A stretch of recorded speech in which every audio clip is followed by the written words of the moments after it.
Jessica Kumala Wongso akhirnya mengajukan pra-peradilan atas kasus dugaan pembunuhan Wayan Mirna yang disangkakan kepada Jessica. Polisi pun siap menghadapi langkah hukum Jessica itu.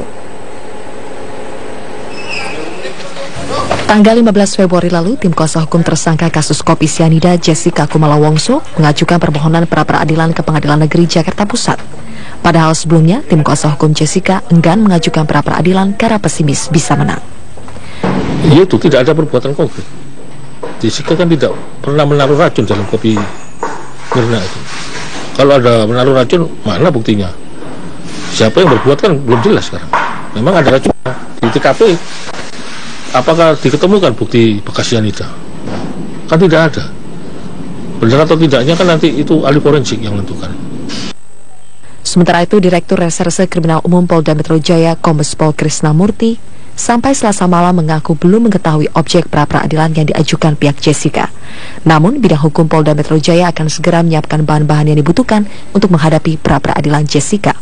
Nanti kami kan diuji. Ini bagian dari cara sistem peradilan pidana menguji apa yang dilakukan oleh penyidik. Nanti kami diuji oleh pra-peradilan. Itu nanti ya. Jadi apa bagaimananya kita lihat di pengadilan. Syarat formilnya itu yang minimal 2 itu kita kan sudah punya itu apa? Nah, kalau nggak berani. Apa, Pak? Ya nggak bisa disampaikan, disampaikannya di pra-peradilan pada hakim. Sidang pertama pra-peradilan Jessica akan berlangsung 23 Februari mendatang. Tim Liputan Metro TV. Pemirsa, kita akan ke informasi lain. Jalan bagi Basuki Cahayapurnama atau Ahok untuk kembali maju dalam pemilihan Gubernur DKI Jakarta pada 2017 mendatang semakin terbuka lebar. Setelah Partai Nasdem yang secara tegas telah menyatakan mendukung, beberapa partai lain kini juga mulai menunjukkan sinyal dukungannya. Langkah Basuki Cahayapurnama atau Ahok untuk kembali maju dalam pemilihan Gubernur DKI Jakarta nampaknya mendapat respon yang baik dari berbagai kekuatan politik. Kurang dari setahun jelang pelaksanaan pemilihan Gubernur DKI Jakarta pada 2017 mendatang, dukungan dari partai politik untuk Ahok kembali maju menjadi orang nomor 1 di DKI mulai terpetakan. Setelah Partai Nasdem yang mengawali pernyataan dukungan, sejumlah partai lain juga mulai menunjukkan sinyal dukungan. Meski belum resmi menyatakan dukungan, namun Ahok menyebut bahwa komunikasi dengan Partai Hanura dan Partai Amanat Nasional telah lama terbangun baik. Kalau itu teman-teman semua, saya sama Ketum Hanura, Ketum PAN, semua teman. Pak Wiranto sama saya memang baik. Ya dulu ya, nggak heran sih kalau dukung gitu kan ya. Kalau komunikasi dengan teman Ahok terkait dengan partai? Teman Ahok pernah sekali komunikasi. Mungkin nanti kita mau komunikasi juga, temukan dengan beberapa partai kan bagaimanapun untuk menegakkan demokrasi, menegakkan tatanan negara ini, pilarnya adalah partai politik. Sementara itu PDI Perjuangan walaupun belum menyatakan sikap resmi siapa yang akan diusung, namun sangat terbuka kemungkinan dukungan juga akan diberikan kepada Ahok. Tetapi saya kira PDIP masih berpikir soal jangan sampai menyia-nyiakan kesempatan di DKI. Artinya kalau mereka mencalonkan, mereka ingin memiliki satu perkiraan yang cukup kuat gitu, bahwa calon yang mereka usung itu akan menang. Nah, kalau mereka merasa misalnya akan sulit melawan petahana, maka mungkin perhitungannya adalah lebih baik bergabung dengan petahana seperti yang ada sekarang. Toh wakil gubernurnya sudah kader PDIP. Selain dukungan dari partai politik, Ahok juga memiliki kemungkinan untuk maju melalui jalur independen.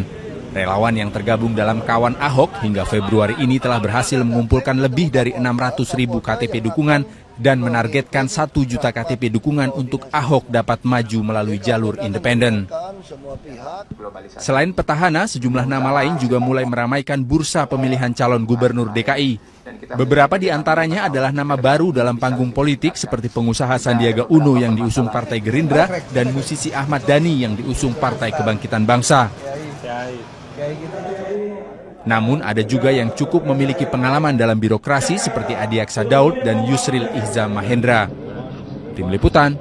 Pemprov DKI Jakarta. Perlawanan sebagian warga yang disinyalir dibekingi oleh premanisme tidak terbukti mampu membuat seluruh warga terpengaruh untuk menolak upaya penertiban.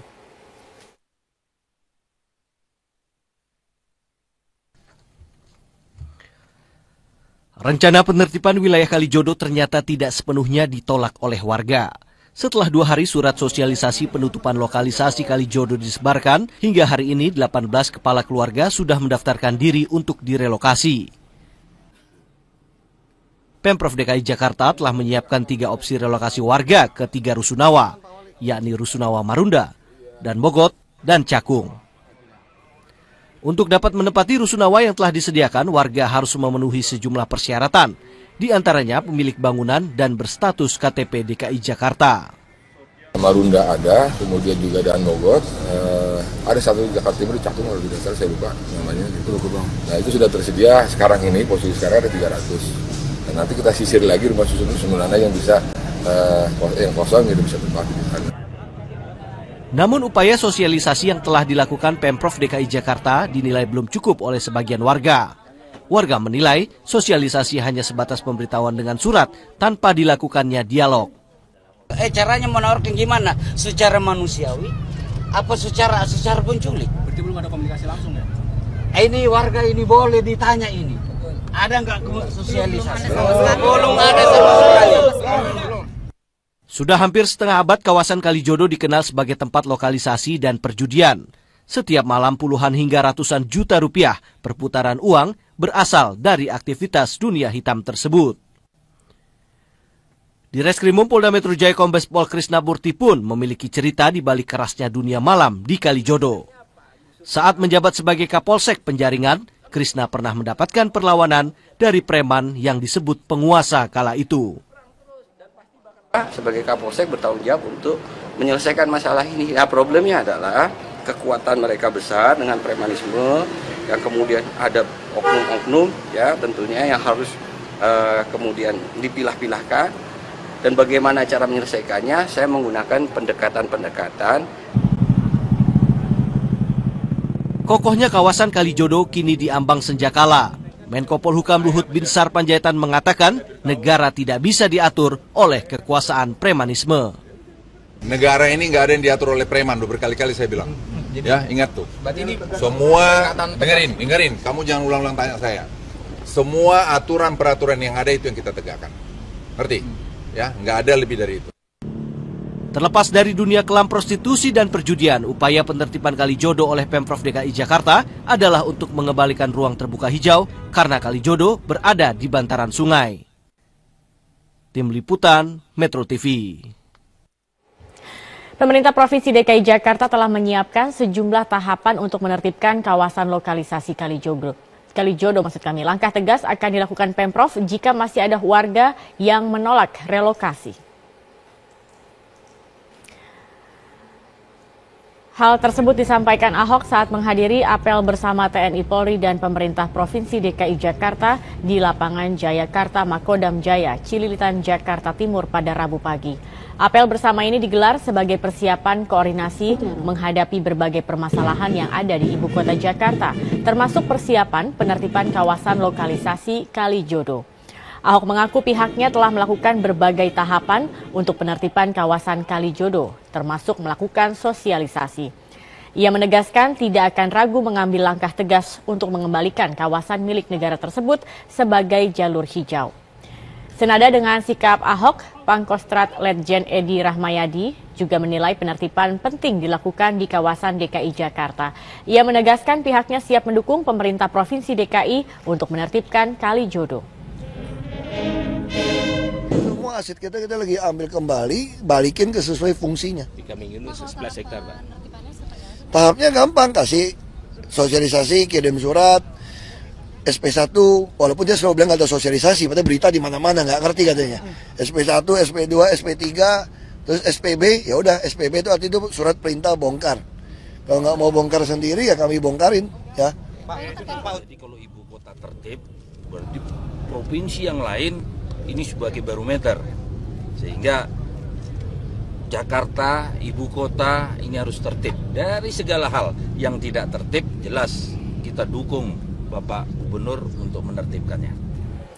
Meski Gubernur DKI Jakarta Basuki Cahayapurnama berencana menutup akses masuk ke Kalijodo, hingga saat ini kawasan Kalijodo di Jakarta Utara belum ditutup. Tidak ada penjagaan polisi maupun penutupan jalan di lokasi tersebut.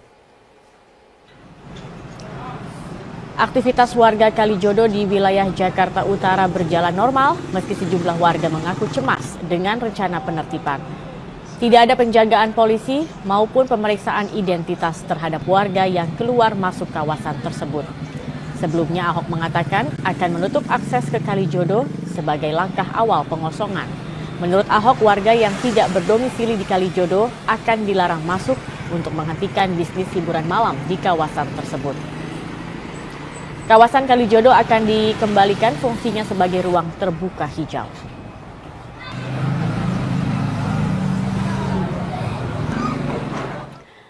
Gubernur DKI Jakarta bertemu dengan Kapolda Metro